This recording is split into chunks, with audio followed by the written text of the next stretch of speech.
Yo mga idol, kamusta? Sports Talk PH nga pala.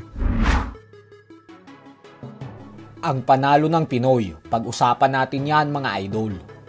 Ngunit bago ang lahat ay huwag kakalimutang mag-subscribe at i-click ang notification bell button for more sports talk. So nagpakitang gilas nga po sa Ilorde Boxing event kahapon ang bagitong Pinoy prospect na si Xavier Jan Madisilo. Ito po ay matapos niyang patulugin sa pamamagitan ng isang suntok lamang sa second round ang dayong Indonesian fighter na si Mocha Madsho Lumin.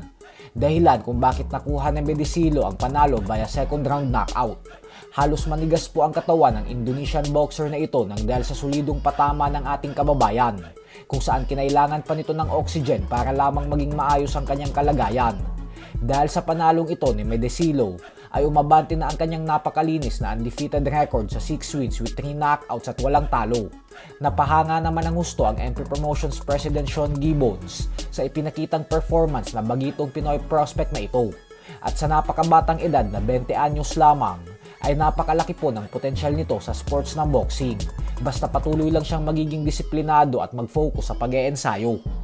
Sa kabilang banda naman mga idol ay bagamat madaming fans ang natutuwa na magtutuo sa isang world title fight, ang current WBC Junior Middleweight World Champion Sebastian Fundora at former Unified Welterweight World Champion Keith One-Time Thurman sa October 25 sa Las Vegas, Nevada, ay tila kinukestyon nga po ito ng mga analyst dahil para sa kanila ay hindi pa daw karapat dapat bigyan ng pagkakataon si Thurman na lumaban sa isang world title fight.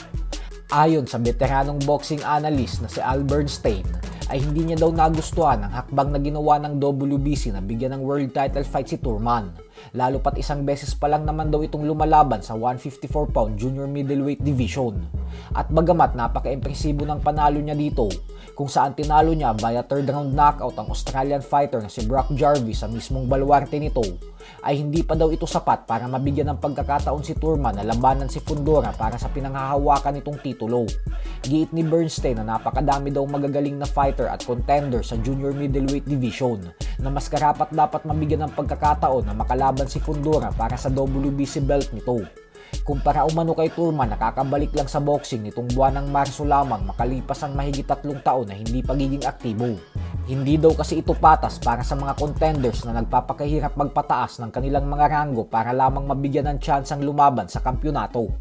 Samantala, matapos nga pong magpakilala sa buong mundo ng undefeated British knockout artist Hamza Shiraz sa pamamagitan ng pagtalo via knockout sa Puerto Rican star na si Edgar Berlanga, ay nakumbinsi naman ang British boxing superstar Amir Khan na kaya umanong talunin ni Shiraz ang current undisputed super middleweight world champion Canelo Alvarez. Paliwanag ni Khan na lagi daw kasing nagkakaproblema si Canelo sa mga fighters na mas matangkad sa kanya tapos may malalakas na jab, at ganun na ganun daw si Shiraz. Pero giit nga po ni Khan na sa palagay niya umano ay hindi lalaban si Canelo kay Shiraz kasi napakalaking sugal daw nito para sa Mexican superstar. Yung tipong kapag natalo umano si Canelo ay makakaapekto daw ito ng husto sa kanyang legasiya. So hanggang dito na lang po muna tayo mga idol.